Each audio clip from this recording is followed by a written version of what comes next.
Coming up on Lexington Now, the new Emergency 911 Center, events downtown, and winter driving safety. This and more up next on this week's edition of Lexington Now.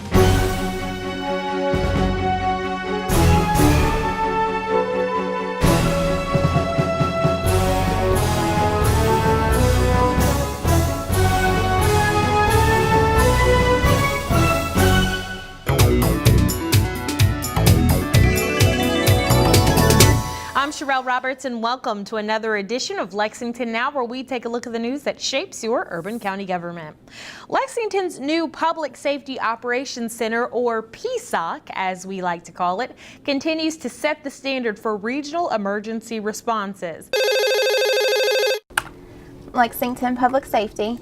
The phones never stop ringing at Lexington 911. On a really busy day, 1,700 calls in a day is not uncommon. Enhanced 911 Director Robert Stack says more than 300,000 emergency calls come into 911 each year. Add to that about 300,000 more calls, which sound like this.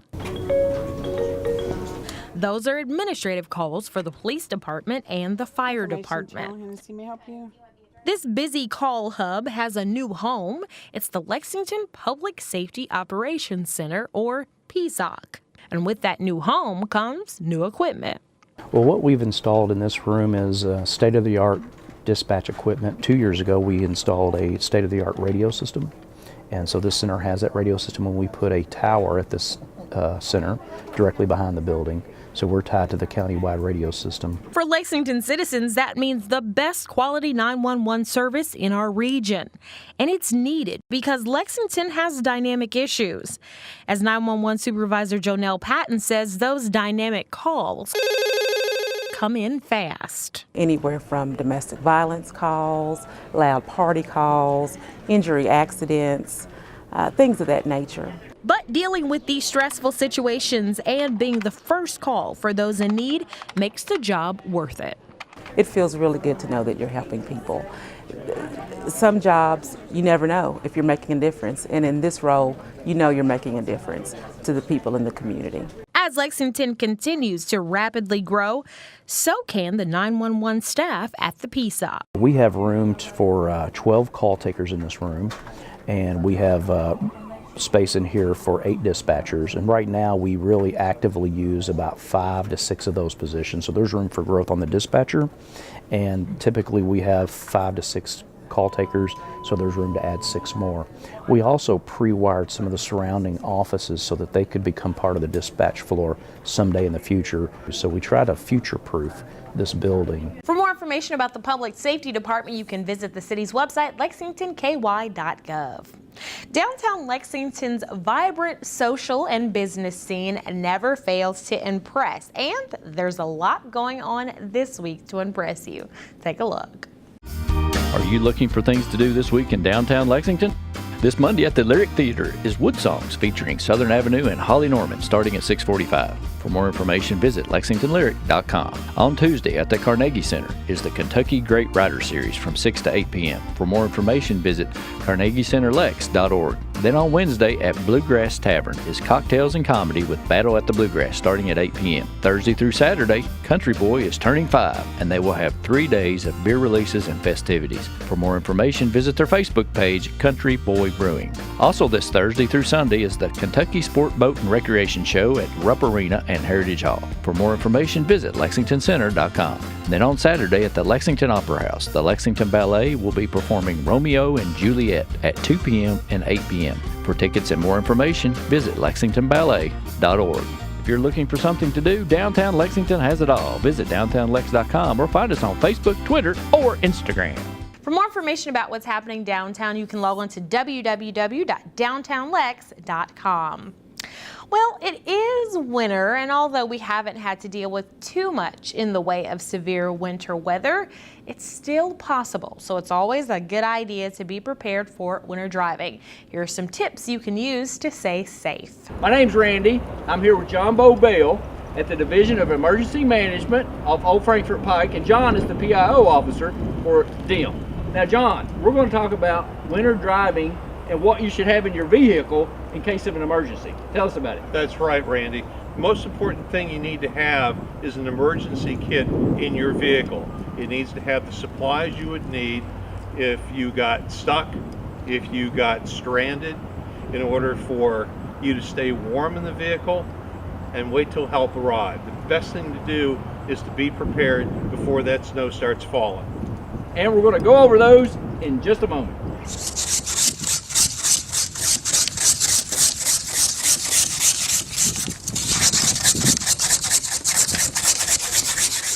We're going to go through some of the things that you should think about having in a car emergency kit before the weather turns really bad. First thing off, washer fluid. Always make sure that you have at least a half a tank of washer fluid. The half tank is a good thing to remember too. When you're driving, drive on the top half of your gas tank. During the winter weather, when your gas tank gets to half, fill it up again. You don't want to be driving in winter weather and run out of gas. Kitty litter. Kitty litter is a great thing to put in your trunk or the back seat of the car, because if you're dealing in icy road conditions, you get stuck on a driveway, you get stuck on the street, kitty litter will restore traction to the tires and will let you get moving rather than just spinning your wheels. Also in an emergency kit, an ice scraper with a snow brush. I like the ones that have a long handle so you're not having to bend over the car and get all snowy while you're scraping the windows or taking snow off of the roof. It's important to remember too that if it snows and your car is outside, clear off all your car, just not a little window in the windshield so you can see out. Clean your entire car. That's important for safety.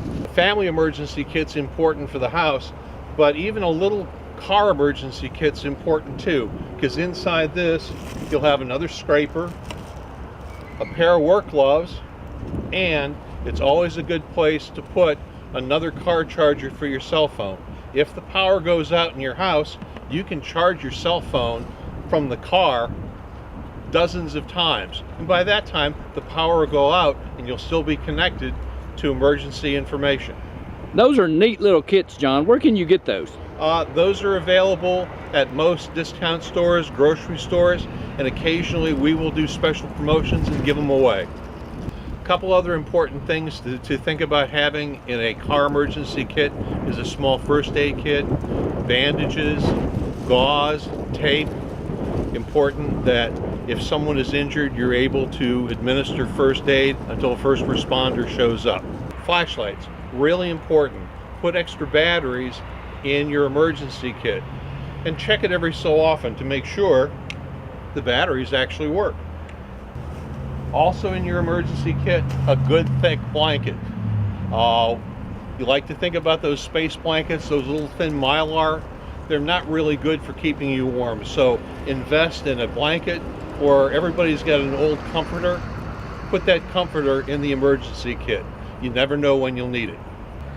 Last but not least, a NOAA weather radio. That's the most important appliance in your home. This one here, you can plug it in the wall, it'll operate on batteries, or with a little hand crank, it'll keep it operating indefinitely. Plus, this not only is a NOAA weather radio, it's an AM/FM radio, and it will charge your cell phone as well. It's a good, inexpensive way to stay in tune with what's going on weather-wise and during an emergency. For more information about emergency preparedness, visit our website, BeReadyLexington.com. We've got lots of information there about building a kit, making a plan, and being ready for when winter weather hits. It's not an issue of if, it's a question of when. Coming up after the break, driving safely in school zones. Welcome to Your Health, starring Your Hands. On today's show, washing your hands. If people don't wash their hands often, especially when they're sick, they can spread germs directly to other people or onto surfaces that others touch. And before you know it, everyone has come down with something. It's important to wash your hands frequently with good soapy water. Here's some hand washing tips. Wash your hands after using the bathroom. Wash your hands after coughing or blowing your nose. Wash your hands before eating, serving, or preparing food. Wash your hands after playing with your pets or touching other animals. Wash your hands after outdoor activities. Wash your hands before and after visiting someone who's sick. Wash your hands when they get dirty. And wash your hands after changing those diapers. Thanks for watching Your Health, and remember, wash those hands frequently.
Hello, I'm Detective Mark Thomas with the Lexington Police Department. You may also know me from Bluegrass Crime Stoppers. I'm here to talk to you a little bit today about a new texting system that we have available through any smartphone.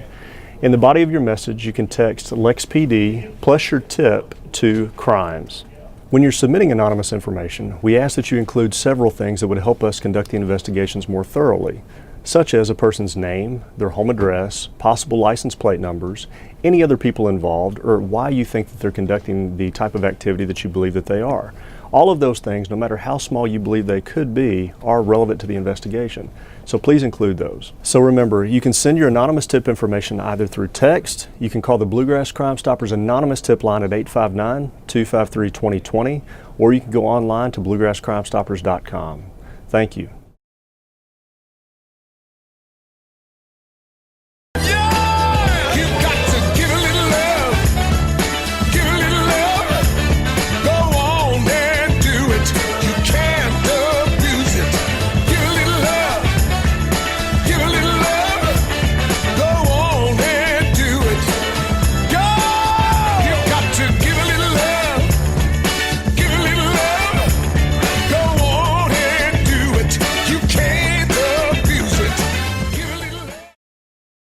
This message is brought to you by the U.S. Fire Administration. Have two ways out. When fire strikes, deadly smoke can fill your home within minutes. That's why the USFA wants you to plan and practice home fire drills. Draw a map of each level of your home showing all doors and windows. Discuss the map with everyone who lives with you. Practice your home fire drill at least twice a year. Make sure all doors and windows that lead outside open easily. Push the smoke alarm button to start the drill. Try feeling your way in the dark or with your eyes closed. Have at least two ways out of every room. If your first way out is blocked by fire or smoke, you can use your second way out. If there is smoke, get low and go. Crawl quickly under the smoke to your nearest exit. Close doors behind you and gather at a pre-planned outside meeting place where first responders can see you. Call 911. Remember, get out and stay out. Never go back inside for people, pets, or things. Learn more at www.usfa.fema.gov.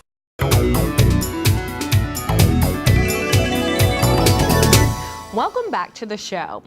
Driving in school zones can be a tricky endeavor, and never more so than during the winter months. With shorter daylight hours and the possibility of slick and icy conditions, it can get dangerous out there for drivers and kids. So here are some tips to help keep everybody safe in school zones. Distractions are the #1 reasons for most collisions. And when you put children in the mix or pedestrians crossing the road in the mix, that distraction can cost a life. Lives are at stake every day on the roadway, especially in neighborhoods and around school zones. Recently, a grandmother and a 6-year-old were struck by distracted drivers in 2 separate incidents. Thankfully, no one died, but police are saying enough is enough. Put those cell phones down. Quit talking on the cell phone, quit texting on the cell phone, put all distractions away, whether it's putting on your makeup, drinking a cup of coffee, put everything away before you enter that school zone so you can give it 100% of your attention. To help drivers remember to follow the rules, Officer Alvin Cook says police have stepped up their efforts in school zones. One of the things we've done, school zones are properly marked with signage. The speed limit is reduced. A lot of times you'll see the speed limit signs flashing. Other times the signs say reduce your speed when children are present. So you kind of got to look out for children. But school zones aren't the only area of focus. New Circle Road and other high-speed thoroughfares are under the radar, as well as neighborhoods. Officers are using all of their resources to help drivers to remember the law. Some of those things have been, posting of new speed limit signs, making sure they're visible to the people, making sure they know the maximum speed on New Circle and the minimum speed. Also things of the nature of speed bumps that we put out in neighborhoods to get people to slow down. And if you aren't a speeder, there's a chance that you might be a little impatient about clearing off your windows of ice and snow in these cold weather months. Cook says this is something police are looking out for too. Not only clean your windshield off, but clean your side mirrors off, your side windows off, and your rear window off. Also, if you get a chance, dust the snow off the top of your car. Now, you think that may sound funny, but it helps the visibility of the person behind you. All in all, slowing down is important. Whether it's slowing down to clean ice and snow off your car or slowing down to follow the speed limit, it's important, says Cook. He says it could save you money and fines, and ultimately, it could actually save a life. And it's not just school zones that we want to keep safe. The city of Lexington has a plan for keeping all of the roadways safe when ice and snow strike.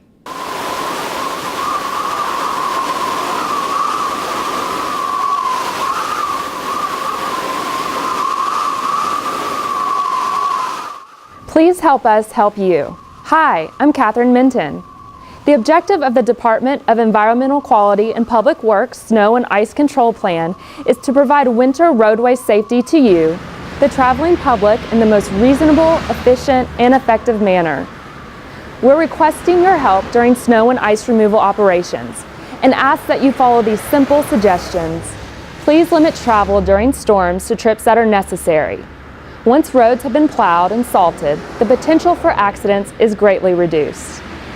Please park your vehicles in your driveways and off the road. If you must park on the street, try to park on one side of the street only. Parked cars hinder the speed and efficiency of our snow removal operation. Parking bans may be in effect. Vehicles may only be parked in authorized areas. Vehicles parked in unauthorized areas may be towed. Snow plans are designed to remove snow from the roadway to the edge of the road. It is likely that the plow will leave behind a window of snow in front of your driveway. Residents are responsible for removing this snow. It is against the law to plow snow from your driveways and walkways into the road. Please pile the snow in your yard. Remember, you are also responsible for your snow removal contractor's actions. When snow plows are used during snowfalls, the initial pass of the snowplow is made to open the road for traffic flow. The following passes will push the snow to the curb line or road edge. This is necessary in order to allow for the drainage of melting snow into catch basins and to allow more space to plow future snow accumulations. To avoid salt hitting your vehicle while driving, move away from the center of the road when you see a salt truck approaching from the opposite direction. Salt trucks are designed to deposit more salt near the center of the road as the salt works its way to the road edge as traffic runs over it. Please try to stay back approximately 200 feet from the rear of a truck while it's deploying the material. To ensure that your mailbox is not damaged during snow plowing operations, your mailbox must be 42 inches above the ground, and the front face of your mailbox door must be no less than 10 inches from the front face of the curb or road edge. Remove your portable basketball hoop from the street and place it on your property. LFUCG is not responsible for damages to the equipment. When calling the Public Works Department, please keep messages simple and direct. Be certain to state your name, phone number, the problems you are calling about, and its location. We can be reached by contacting LexCall at 311. Please keep sidewalks clear and adopt a fire hydrant if it is located near your house. Residents are asked to clear their sidewalks within 24 hours after a snow and ice event. The hydrant is there for your protection, and it may be several days after a storm before they can be cleared. By following these recommendations, you will be assisting us in providing you with safe and efficient snow removal operations. As always, for more information, please visit our website at lexingtonky.gov or call LexCall at 311. I'm Catherine Minton, and thanks for watching. For more information about the city's snow and ice plan, you can log on to the city's website. It's lexingtonky.gov.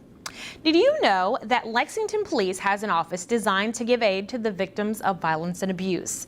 That office is called the Victims Advocate Office, and those advocates are there to make sure that victims get all of the help they need as their case progresses through the criminal justice system. I know it's a very traumatic thing that you've been through, and I want to make sure that you know that there are people out there that will help you. Melinda Weathers is a victims advocate for the Lexington Division of Police. She and two others help victims whose lives have been affected by abuse. We handle primarily domestic violence and sexual assault cases.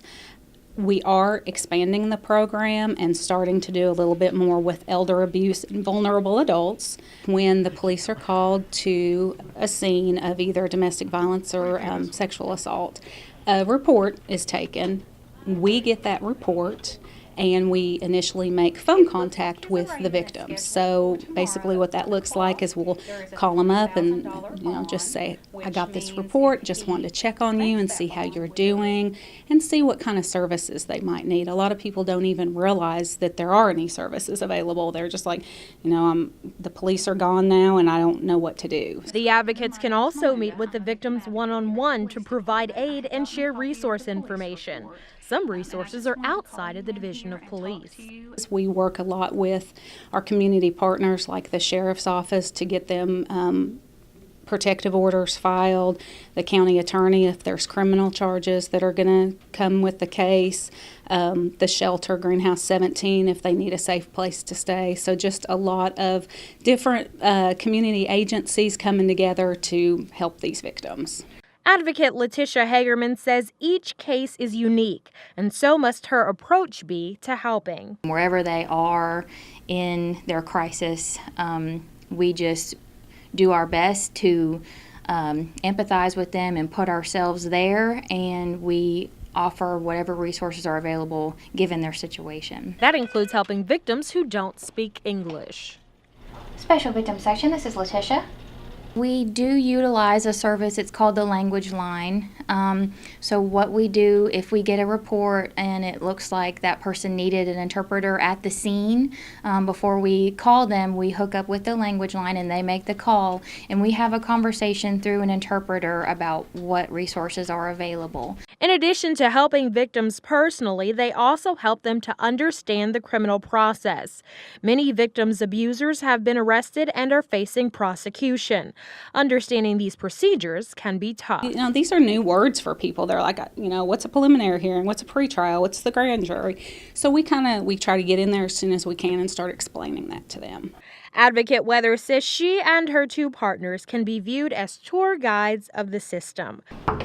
From getting information about a victim situation from detectives who are handling the criminal case to finding resources to help victims and their families, the advocates are on the job. Yes. For more information about this and other services offered by the police, you can visit the police page on the city's website, lexingtonky.gov. As always, it's going to be a very busy week here in City Hall. We've got a lot of meetings, including the General Government and Social Services Committee and the work session on Tuesday. The Police and Fire Pension Board, the Courthouse Area Design Review Board, and the Board of Architectural Review will be on Wednesday. And the Planning Commission, the council meeting, and a zone change public hearing are on Thursday. Yes, we're going to be busy. You can watch all of these meetings live on GTV3 or streaming on our website, or you can watch any archive meeting and find a complete calendar of meetings and events at lexingtonky.gov. Well, that is all for this week's edition of Lexington Now. We'll return next week with more news from your urban county government, but in the meantime, you can get more information on what we're doing by following us on Facebook, Twitter, and YouTube. You can also get the latest traffic delays by following us on Twitter. Our handle is @LexRex. Or you can check out our live interactive cameras online so you can see what's going on with the traffic with your own eyes. It's at lexingtonky.gov. For the staff and producers at GTV3, I'm Sherelle Roberts, and that's it for now.